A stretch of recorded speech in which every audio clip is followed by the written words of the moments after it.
Assalamualaikum warahmatullahi wabarakatuh. Hai semuanya, pada video kali ini kita akan membahas soal SKB bidang PAI. Butuh waktu yang lama untuk mengumpulkan dan juga memilih-milih soal mana yang tepat untuk dibahas di video ini. Pada video sebelumnya aku sudah menyampaikan bahwa untuk soal SKB bidang PAI itu adalah berasal dari materi PAI.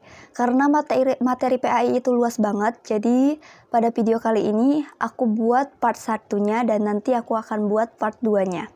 Bagi kalian yang belum nonton video pembahasan soal SKB yang lainnya, nanti linknya aku cantumkan di description box. Tonton video ini sampai selesai, selamat menonton. Berikut adalah keistimewaan Al-Quran, kecuali A. Al-Quran memuat ringkasan dari ajaran-ajaran ketuhanan yang pernah dimuat di kitab-kitab suci sebelumnya. B. Al-Quran adalah sumber ilmu pengetahuan. C. Al-Quran adalah salah satu kitab suci umat Islam yang menjadi petunjuk. D. Al-Quran diturunkan oleh Allah dengan satu gaya bahasa yang istimewa, mudah, tidak sukar. Jawaban yang benar adalah C. Sebenarnya untuk soal ini adalah mengenai permainan pemahaman kita aja. Keistimewaan Al-Quran, kita lihat dari yang A. Al-Quran memuat ringkasan dari ajaran-ajaran ketuhanan yang pernah dimuat kitab-kitab suci sebelumnya. Itu benar adanya. Yang B, Al-Quran adalah sumber ilmu pengetahuan. Iya, Al-Quran memang sumber ilmu pengetahuan. Yang C, Al-Quran adalah salah satu kitab suci umat Islam yang menjadi petunjuk. Al-Quran memang menjadi petunjuk untuk umat Islam, tapi kalau kita pahami makna yang C ini adalah salah satu kitab suci umat Islam. Seolah-olah umat Islam itu punya beberapa kitab suci yang dijadikan petunjuk. Jadi kenapa jawaban C yang kurang tepat? Karena ada katanya yang salah satu kitab suci ini. Sedangkan yang D, Al-Quran diturunkan oleh Allah dengan satu gaya bahasa yang istimewa, mudah, tidak sukar. Itu juga termasuk keistimewaan dari Al-Quran. Soal selanjutnya, Al-Quran dapat menjadi pemisah antara yang hak dan yang batil. Dengan demikian, Al-Quran berfungsi sebagai A. Al-Huda, B. Al-Furqan, C. Asy-Syifa, D. Al-Mau'izah. Yang mana jawabannya? Jawaban yang benar adalah B. Al-Furqan. Jadi, fungsi Al-Quran itu, menurut sumber yang aku ambil, itu ada 4. Yang pertama, Al-Huda artinya petunjuk. Petunjuk sebagai kehidupan manusia, untuk jalan hidup manusia, petunjuk hidup manusia.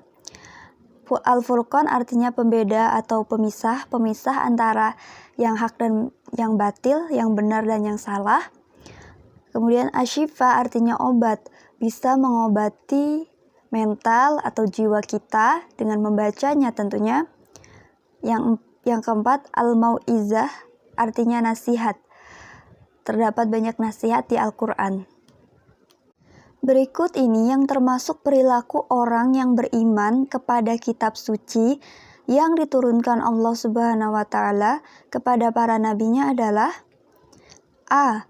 Hanya meyakini satu kitab suci saja. B. Berlomba-lomba untuk mempertahankan kebenaran masing-masing. C. Selalu menjalankan ajaran semua kitab suci yang diturunkan Allah. D. Mengimani kebenaran semua kitab suci, tetapi hanya menjalankan isi kitab suci yang diyakini saja. Yang mana jawabannya? Jawaban yang benar adalah D. Mengimani keberadaan semua kitab suci, tetapi hanya menjalankan isi kitab suci yang diyakini saja. Hadis yang berasal dari keadaan Nabi yang mendiamkan, tidak berkomentar, dan tidak menyanggah, serta menyetujui apa yang dilakukan oleh para sahabatnya disebut A. Hadis qauli, B. Hadis fi'li, C. Hadis amri, D. Hadis takriri. Jawaban yang benar adalah D. Hadis takriri. Hadis atau sunnah itu biasanya disamakan Tapi ada juga ulama yang membedakan. Ada yang membedakan bahwa hadis itu berupa perkataan Rasulullah, sedangkan sunnah adalah perbuatan Rasulullah. Hadis itu dibedakan menjadi 3 menurut sumber yang aku ambil. Hadis qauli, yaitu hadis yang diucapkan Nabi dalam berbagai bidang. Hadis fi'li berupa perbuatan-perbuatan Nabi yang sampai kepada kita melalui penukilan sahabat. C. Hadis takriri, keadaan Nabi yang mendiamkan, tidak berkomentar, tidak menyanggah, serta menyetujui apa yang dilakukan oleh para sahabat. Dalam Al-Quran, terdapat ayat yang menyatakan, barang siapa di antara kalian melihat bulan, maka berpuasalah. Kemudian, ada hadis yang berbunyi, berpuasalah karena melihat bulan dan berbukalah karena melihatnya. Hadis riwayat Bukhari dan Muslim. Fungsi hadis di atas adalah A. Mengukuhkan hukum Al-Quran, B. Menafsirkan ayat Al-Quran, C. Membatasi keumuman Al-Quran, D. Menetapkan hukum yang belum ada. Jawaban yang benar adalah yang A. Mengukuhkan hukum Al-Quran. Mengapa demikian? Kita lihat fungsi hadis. Fungsi hadis berdasarkan dari sumber yang aku ambil ada 4. Yang pertama, mengukuhkan atau menguatkan dari hukum Al-Quran. Jadi hukum yang sudah ada di dalam Al-Quran itu dikuatkan dengan hadis. Seperti soal tadi. Namanya adalah bayan at-takrir. Artinya mengukuhkan atau menguatkan hukum Al-Quran. Fungsi hadis yang pertama. Yang kedua, merinci ayat Al-Quran. Jadi ayat Al-Quran yang masih umum itu dirinci melalui hadis. Namanya bayan at-tafsir. Yang ketiga, menetapkan hukum yang belum ada di dalam Al-Quran. Jadi hukum-hukum yang belum ada di dalam Al-Quran itu ditetapkan melalui hadis dan sunnah. Namanya bayan at-tashri. Yang keempat, membatasi keumuman Al-Quran. Jadi, ada ayat-ayat Al-Quran yang umum itu dikhususkan lagi. Kalau bayan at-tafsir, hampir sama kayak bayan at-tafsir, yaitu merinci. Kalau ini lebih menghususkan, kalau yang di dalam bayan at-tafsir itu lebih merinci. Pada masa sahabat, ada kesepakatan untuk menghimpun wahyu ilahi yang berbentuk lembaran-lembaran terpisah menjadi sebuah mushaf Al-Quran. Tapi di dalam Al-Quran dan hadis, Nabi tidak pernah menerangkan. Hal ini termasuk dalam ijtihad dengan cara A. Ijma', B. Qiyas, C. Maslahah mursalah, D. Urf. Jawaban yang benar adalah A. Ijma'. Ijtihad. Mari kita lihat beberapa bentuk ijtihad. Sebenarnya bentuk-bentuk ijtihad itu ada lumayan banyak. Tapi di sini aku merincinya menjadi beberapa saja sesuai dengan pilihan ABC tadi. Yang pertama ada ijma'. Ijma' adalah kesepakatan para ulama ahli ijtihad, jadi ulama ahli dalam memutuskan suatu perkara atau hukum. Ijma' intinya kesepakatan ulama. Terus qiyas. Qiyas adalah mempersamakan atau menganalogikan masalah baru yang tidak terdapat dalam Al-Quran atau hadis dengan yang sudah terdapat dalam Al-Quran dan hadis karena kesamaan sifat atau karakternya. Qiyas artinya mempersamakan akibat atau sebabnya, mempersamakan sebabnya. Misalnya, larangan atau haramnya meminum alkohol, whisky, dan sebagainya, itu kan tidak ada di Al-Quran atau hadis, tapi dikiaskan dengan khamr, karena sama-sama memabukkan. Kemudian maslahah mursalah, artinya penetapan hukum yang menitik beratkan pada kemanfaatan suatu perbuatan dan tujuan hakiki universal terhadap syariat Islam. Maslahah mursalah seperti namanya lebih diutamakan kepada maslahah umat Islam. Misalnya tidak diatur di dalam Al-Quran dan hadis tentang jual beli atau udah diatur, tapi ternyata bertentangan dengan kemaslahatan umat Islam, seperti mengganti barang yang dirusakkan oleh pembeli, itu kan belum diatur. Jadi dengan maslahah mursalah demi kemaslahatan penjual, maka ditetapkan pembeli harus mengganti barang yang dirusakkan oleh pembeli. Kemudian uruf, sesuatu yang telah sering dikenal oleh manusia, tradisi. Jadi yang telah menjadi tradisi baik berupa ucapan atau perbuatannya, atau hal meninggalkan sesuatu yang disebut adat. Uruf itu adat atau tradisi. Jadi kalau ada hukum yang belum ada di Al-Quran dan hadis atau sunnah, kemudian ada sebuah tradisi tapi tidak bertentangan dengan Al-Quran dan sunnah, hadis, maka uruf itu bisa dijadikan hukum. Ayat kelima surah Al-Fatihah berisi tentang tauhid, A. Uluhiyah, B. Rububiyah, C. Asma wa sifat, D. Sifatiyah. Jawabannya adalah A. Uluhiyah. Sekarang mari kita lihat macam-macam tauhid. Di sini aku merinci mengambil 3 macam tauhid. Yang pertama, tauhid rububiyah, yaitu mengesahkan Allah dalam segala perbuatan-perbuatannya. Contohnya dalam Al-Fatihah, Alhamdulillahirrabbilalamin. Segala puji bagi Allah, Tuhan semesta alam. Dalam perbuatan Allah menciptakan alam. Jadi ayat Alhamdulillahirrabbilalamin itu termasuk dalam tauhid rububiyah. Tauhid uluhiyah yaitu mengesahkan Allah dengan cara ibadah. Dalam hal ibadah, sholat, puasa, itu disebut tauhid uluhiyah. Kemudian tauhid asma wa sifat, yakni mengesahkan Allah dengan nama dan sifat-sifatnya. Sifat-sifat Allah berupa asmaul husna yang 99, atau sifat wajib, sifat mustahil Allah. Itu disebut tauhid asma wa sifat. Perhatikan hadis berikut. Hadis tersebut menjelaskan tentang A. Iman itu ada 7 cabang. B. Iman yang memiliki 3 unsur penting. C. Rukun iman yang 6. D. Kebaikan kepada orang lain termasuk kesempurnaan iman. Yang mana jawabannya? Jawaban yang benar adalah yang B. Iman yang memiliki 3 unsur penting.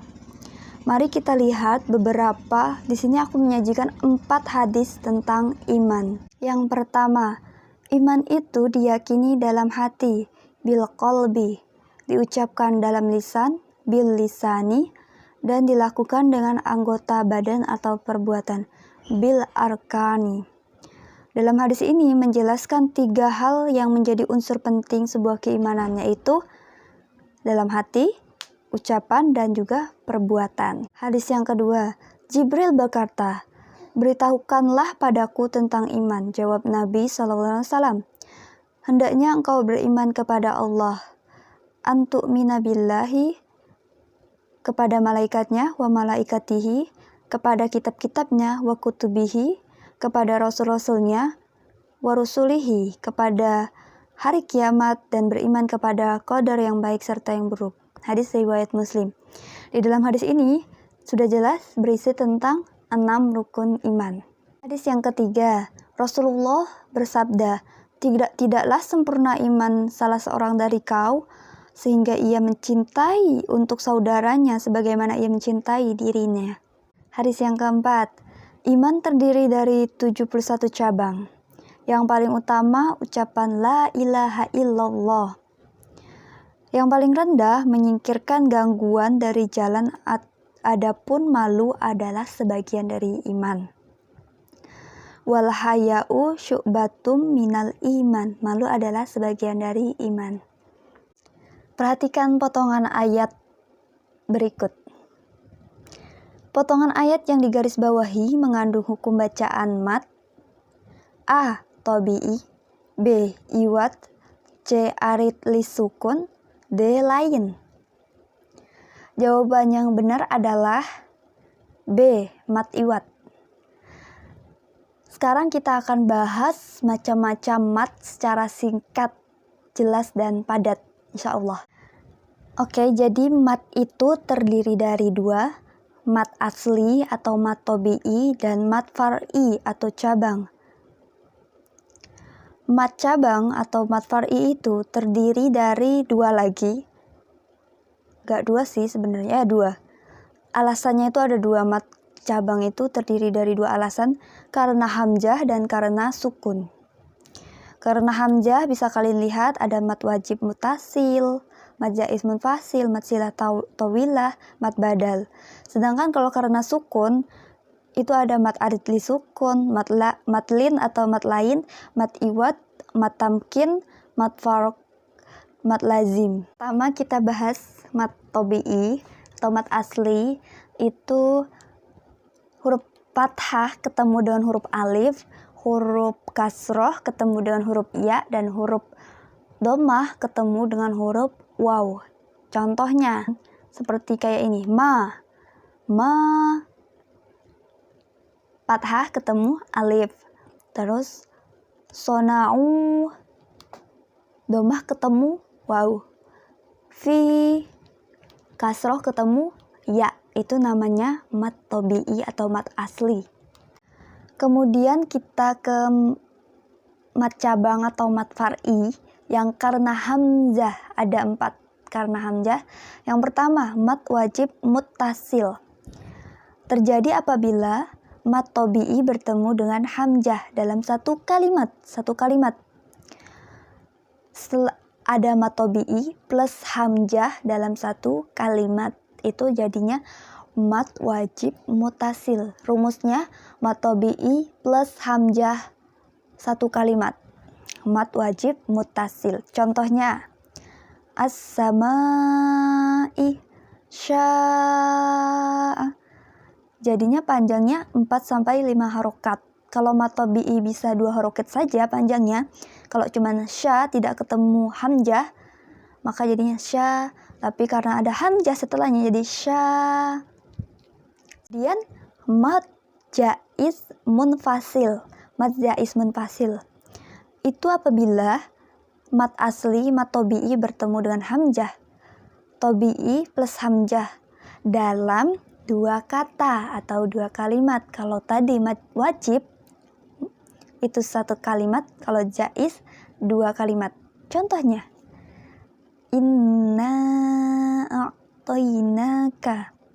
Inna dengan a'toinaka itu adalah kalimat yang berbeda. Inna sendiri, a'toinaka sendiri. Sedangkan itu ada mat tobi'i, kemudian setelahnya hamzah. Na, tobi'i, hamzah. Jadi bacanya sama, panjangnya 4-5 harokat, tapi bedanya hukumnya. Hukumnya adalah mat jaiz munfasil karena dalam 2 kalimat, bukan 1 kalimat. Yang ketiga, mat lin atau mat lain. Terjadi apabila bacaan miring lin bertemu salah satu huruf yang dimatikan karena waqaf. Bertemu huruf ya atau waw yang didahului fathah atau dhammah. Jadi mat lain ini terjadi rumusnya itu karena waqaf. Kalau ketemu waqaf ai atau au. Contohnya al bait, bai ai, terus waqaf bait, itu namanya mat lain. Bisa dipanjangkan 2, 4 atau 6 harokat. Jadi bisa dipanjangkan 2, bait atau yaum. Yang keempat, yang terakhir karena hamzah, yaitu mat badal. Mat badal karena hamzahnya di mana hamzah bertemu dengan huruf-huruf mat. Contohnya i, hamzah i, kemudian ya imanan, utu amanu. bacanya 2 harokat. Oke, cukup tentang mat segitu aja, untuk sisanya silahkan dipelajari. Kemudian kita lihat sedikit aja tentang nun sukun dan tanwin, hukum nun sukun dan tanwin. Kenapa? Karena memang soal tentang hukum bacaan tajwid ini bakalan keluar 3-5 soal ya, tergantung lah. Hukum nun sukun dan tanwin. Kalau nun mati atau tanwin hukumnya ada 4, izhar, idgham, ikhfa, dan iklab. Izhar itu ada satu aja, izhar. Izhar itu ya izhar aja satu. Kemudian contohnya man amanu min, apa sih ini bacanya? Man huwa. Jadi kalau misalnya nun sukun bertemu dengan huruf izhar ini, dia nggak panjang sama sekali, nggak dipanjangkan, nggak didengungkan lah, kayak alif, ha, kho. Kemudian idgham itu idgham bigunah dan bila gunah. Bigunah itu ya nun mim waw, famay ya'mal, dipanjangkan, didengungkan, famay ya'mal. Inna fa'at mimma miu. Sedangkan yang bila gunah itu tidak dipanjangkan, lam dan ro. Milladunka khairul laka. Kemudian ikhfa itu ada 3, ikhfa kubro atau akrob, ikhfa sugro, ikhfa ab'ad, dan ikhfa wusto, ikhfa ausat. Susah nggak tuh namanya? Ikhfa kubro atau akrob, ta, dal, to. Contohnya min tilqo dan toyiba. Terus ikhfa sugro, kop dengan kap, itu bacanya berdengung sih ya. Berdengungnya tuh jadi kayak eng gitu ya biasanya. Faulang karima min kibali. Berdengungnya tuh benar-benar kayak min tilqo misalnya. Itu ikhfa, bacaan ikhfa ya. Wusto itu atau ausat, ya itulah ya, bisa dilihat. Kemudian iklab itu cuma satu, yang tiba-tiba nun mati atau sukun itu tiba-tiba kok berubah jadi mim, itu iklab namanya. Sami'am basiro. Yang terakhir tentang hukum bacaan tajwid, hukum mim sukun ada 3 aja, ikhfa safawi, idgham mutamatsilain, dan izhar safawi. Ikhfa safawi, kalau tadi di nun sukun ikhfanya sulit namanya, kalau ini udah agak familiar, safawi. Ingatnya mim sukun ya kalau safawi. Mim ketemu ba, wa mahum, bacanya berdengung, jadi agak dipanjangkan kan. Kemudian idgham mutamatsilain. Kalau tadi di nun sukun bigunah sama bila gunah, di sini mutamatsilain. Idgham mim berarti. Adanya di mim sukun. Mim ketemu mim, bacanya juga berdengung. Anfusihim min, berdengung atau panjang. Yang terakhir izhar safawi. Kalau di nun sukun izhar aja, di sini izhar safawi. Yang safawi itu ingatnya mim. Ya selain ketemu itu, jadi mim sukun selain ketemu mim dengan ba, itu bacanya pendek. Huruf-huruf selain mim dan ba itu namanya izhar safawi. Sekarang kita coba satu soal tentang ini tadi. Perhatikan potongan ayat berikut. Potongan ayat yang digaris bawahi mengandung hukum bacaan mat atau bi, bilain, c arid li sukun, d badal. Yang mana? Jawaban yang benar adalah D badal, karena hamzah berharokat kasroh ketemu dengan ya. Selanjutnya, surah yang diturunkan sebagai pelipur lara bagi Rasulullah ketika menghadapi ujian-ujian dalam berdakwah ialah surah A. Al-Quraish, B. At-Takasur, C. Al-Insyirah, D. Al-Ma'un. Jawaban yang benar adalah C. Al-insyirah. Dari pertanyaan ini kita tahu bahwa asbabun nuzul atau alasan turunnya suatu ayat atau suatu surah. Kalau buat hadis, alasan dilewatkan suatu hadis itu namanya asbabul wurud. Sekarang kita lihat asbabun nuzul dari surah masing-masing. Al-Quraisy itu tentang Allah memberikan keistimewaan kepada suku Quraisy dengan 7 hal kan. Karena suku Quraisy itu suku yang istimewa, dia diberi 7 hal keistimewaan oleh Allah, makanya juga salah satunya ya dikasih satu surah full tentang suku Quraisy.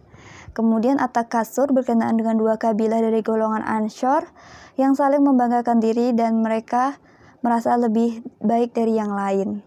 At-Takasur membanggakan diri. Al-Insyiru diturunkan sebagai pelipur lara bagi Rasulullah ketika menghadapi ujian-ujian dalam berdakwah. Al-Ma'un berkenaan dengan sikap orang-orang munafik yang memamerkan sholatnya. Al-Ma'un. Pesan pokok dari hadis tersebut ialah A. Muslim yang satu adalah saudara muslim yang lain. B. Barang siapa memperhatikan kepentingan saudaranya, Allah akan memperhatikan kepentingannya. C. Barang siapa membantu kesulitan seorang muslim, maka Allah akan membantu kesulitannya dari beberapa kesulitan pada hari kiamat kelak. D. Barang siapa menutupi aib seorang muslim, Allah akan menutupi aibnya pada hari kiamat. Jawaban yang benar adalah yang D. Barang siapa menutupi aib seorang muslim, Allah akan menutupi aibnya pada hari kiamat. Sebenarnya ini potongan hadis yang lengkapnya itu seperti ini. Muslim yang satu adalah saudara muslim yang lain. Oleh karena itu, ia tidak boleh menganiaya dan menyerahkan kepada musuh. Barang siapa memperhatikan kepentingan saudaranya, Allah akan perhatikan kepentingannya. Barang siapa membantu kesulitan seorang muslim, maka Allah akan membantu kesulitannya dari beberapa kesulitan pada hari kelak. Dan barang siapa menutupi aib seorang muslim, Allah akan menutupi aibnya pada hari kiamat. Perhatikan hadis berikut. Dalam hadis tersebut dijelaskan bahwa kita akan dekat dengan Rasulullah di surga apabila A. Berbuat baik kepada tetangga, B. Memelihara anak yatim, C. Bersedekah kepada fakir miskin, D. Menolong saudara muslim yang kesusahan. Jawaban yang benar adalah yang B. Memelihara anak yatim. Berikut hadis lengkapnya beserta artinya. Sebaik-baik rumah seorang muslim adalah rumah yang di dalamnya ada anak yatim dan diasuh dengan baik. Allah memberikan perumpamaan orang-orang yang menafkahkan hartanya di jalan Allah serupa dengan sebutir benih yang menumbuhkan 7 bulir. Pada tiap-tiap bulirnya terdapat 100 biji. Hal ini sesuai dengan firman Allah dalam surah A. Al-Baqarah ayat 261, B. Al-A'raf ayat 172, C. An-Nisa ayat 36, D. Ali Imran ayat 110. Jawaban yang benar adalah A. Al-Baqarah ayat 261, yang artinya seperti ini. Perumpamaan orang-orang yang menafkahkan hartanya di jalan Allah tadi serupa dengan sebutir benih yang menumbuhkan 7 bulir. Pada tiap-tiap bulirnya terdapat 100 benih. Allah melipat gandakan ganjarannya. Sedangkan Al-A'raf ayat 172 itu berisi tentang yang bala, syahidna, bukankah aku ini Tuhanmu? Mereka menjawab, betul, engkau Tuhan kami bersaksi. Bala, syahidna. Kemudian An-Nisa ayat 36 itu isinya tentang berbakti kepada orang tua dan berbuat baiklah kepada orang tua. Karena ini terkenal dengan An-Nisa 36 ini tentang berbakti kepada orang tua. Kemudian Ali Imran ayat 110 itu tentang khairu ummati ukhrijalinas, umat terbaik yang dilahirkan untuk manusia. Kamu adalah umat terbaik yang dilahirkan untuk manusia, tentang umat Islam. Perhatikan ayat berikut. Ayat tersebut menjelaskan salah satu peristiwa di hari kiamat, yaitu berupa A. Bumi digoncang dengan goncangan yang dahsyat, B. Bumi mengeluarkan beban berat yang dikandungnya, C. Manusia keluar dari kuburnya dalam keadaan bermacam-macam, D. Semua amal perbuatan akan diperhitungkan. Jawaban yang benar adalah C. Manusia keluar dari kuburnya dalam keadaan bermacam-macam. Dalam Quran surah Qaf ayat 18 menyebutkan keberadaan malaikat, A. Jibril, B. Raqib, C. Atid, D. Malik. Jawaban yang benar adalah B. Raqib. Surat Qaf ayat 18 itu seperti ini. Kalau dilihat itu ada Raqibun. Jadi malaikat yang berperan di sini adalah malaikat Raqib, pencatat amal baik. Sebenarnya kalau ketemu ayat yang ini ada malaikat siapa di dalam ayat ini, kita tinggal lihat aja identiknya di dalam ayat tersebut itu ada malaikat siapa, nama malaikat siapa yang diucapkan, dan tugasnya apa. Jibril menyampaikan wahyu, Mikail menurunkan rizki, Israfil meniup sangkakala, Israil mengambil nyawa, Munkar Nakir menanyai dalam kubur, Raqib mencatat amal kebaikan, Atid mencatat amal kejahatan, Ridwan menjaga pintu surga, dan Malik menjaga pintu neraka. Allah Subhanahu wa Ta'ala menerangkan bahwa tidak perlu semua orang mukmin berangkat ke medan perang apabila peperangan itu dapat dilakukan oleh sebagian kaum muslimin saja. Tetapi sudah ada pembagian tugas dalam masyarakat, sebagian berangkat ke medan perang dan sebagian lagi tekun menuntut ilmu dan mendalami ilmu-ilmu agama. Hal ini sebagaimana terdapat dalam Surah Al-Isra A, Surah Al-Isra ayat 32, B. Al-Baqarah ayat 285, C. At-Taubah ayat 122, D. Ali Imran ayat 97. Jawaban yang benar adalah C.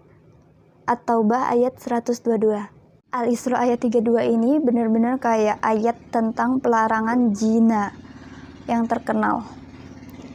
Dan janganlah kamu mendekati zina. Zina itu sungguh suatu perbuatan keji dan suatu jalan yang buruk.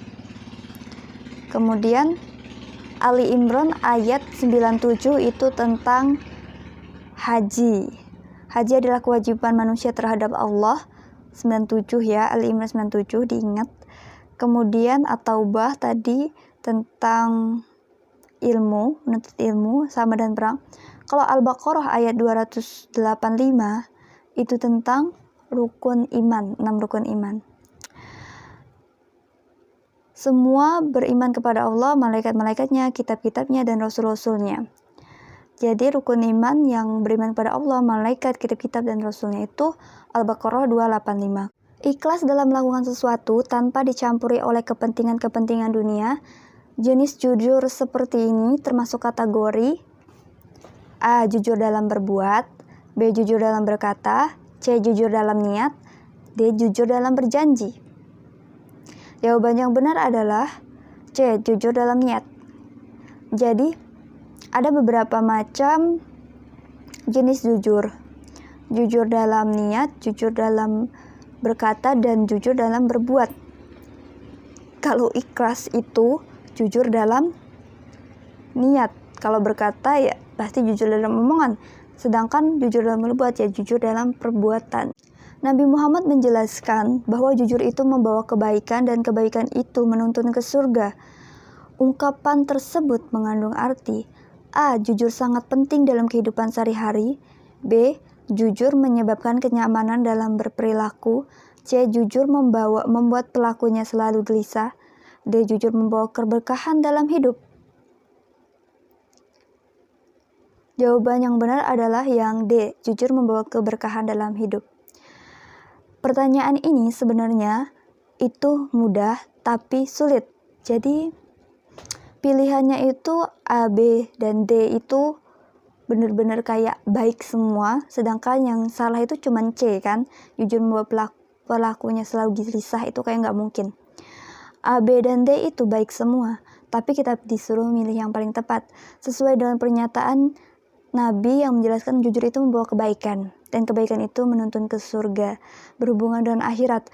Jadi jujur itu pasti membawa keberkahan dalam hidup yang akan nanti dibawa ke akhirat atau surga, akan membawa kita ke surga. Apabila ada pemimpin yang mengajak kepada kemaksiatan, sikap kita sebagaimana dijelaskan pada Quran Surah An-Nisa ayat 59 adalah A. Mengikuti meskipun salah, B. Memerangi dengan cara yang keras, C. Melakukan demo dan kerusuhan yang untuk menentangnya, D. Menolaknya dengan cara yang halus. Jawaban yang benar adalah D. Menolaknya dengan cara yang halus. Sebelumnya, surah An-Nisa ayat 59 ini berisi tentang patuhilah Allah, Rasulnya, dan ulil amri di antara kalian.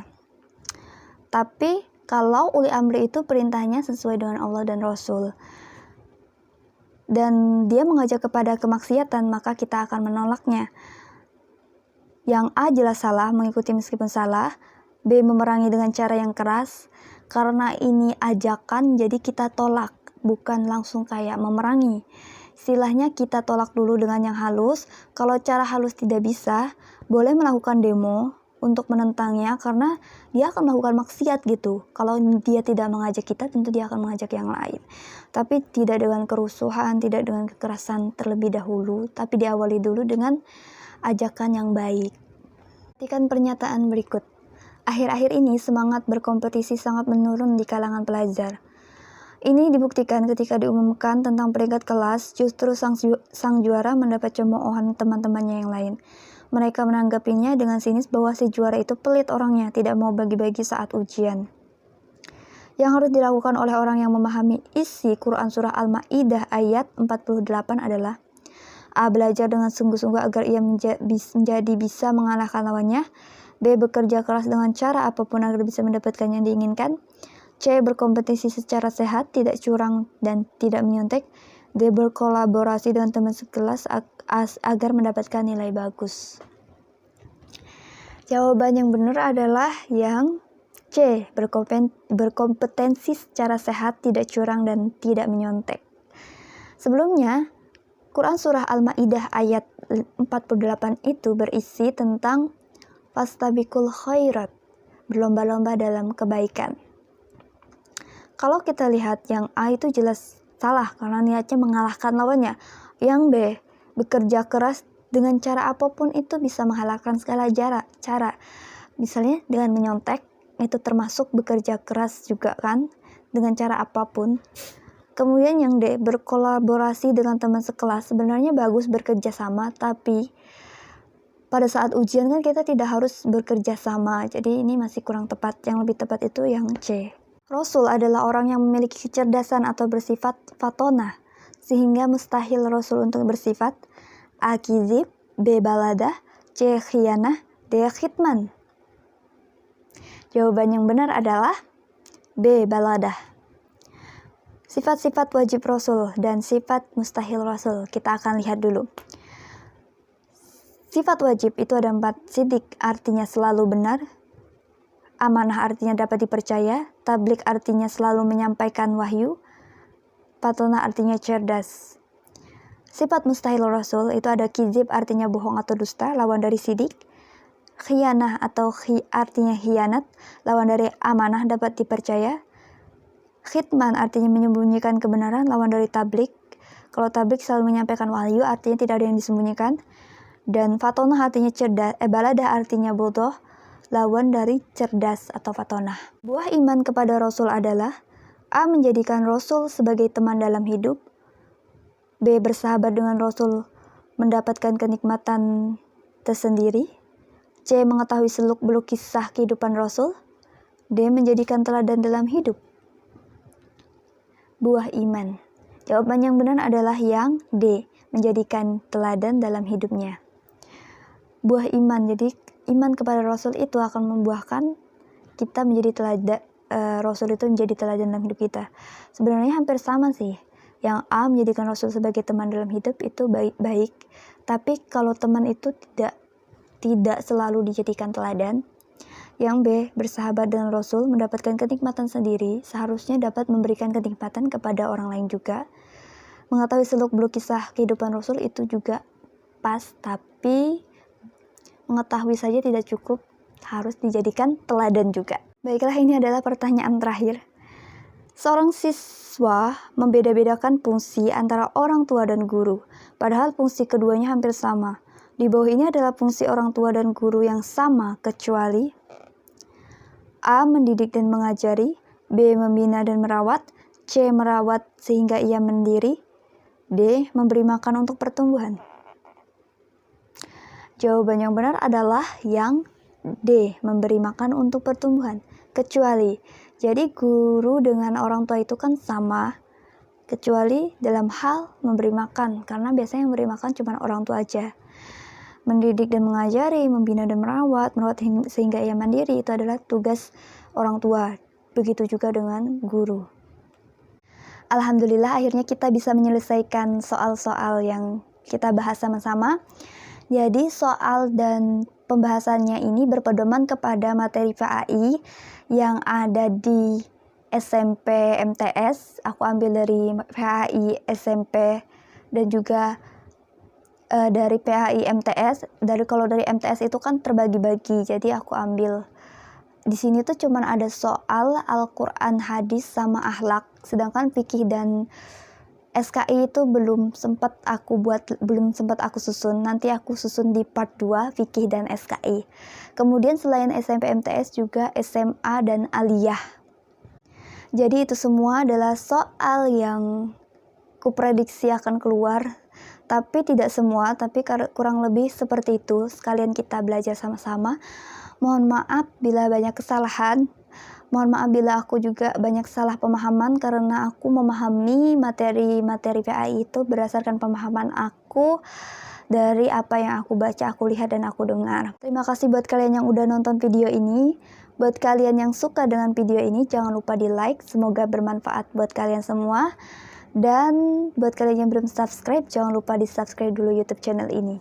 Akhir kata, wassalamualaikum warahmatullahi wabarakatuh.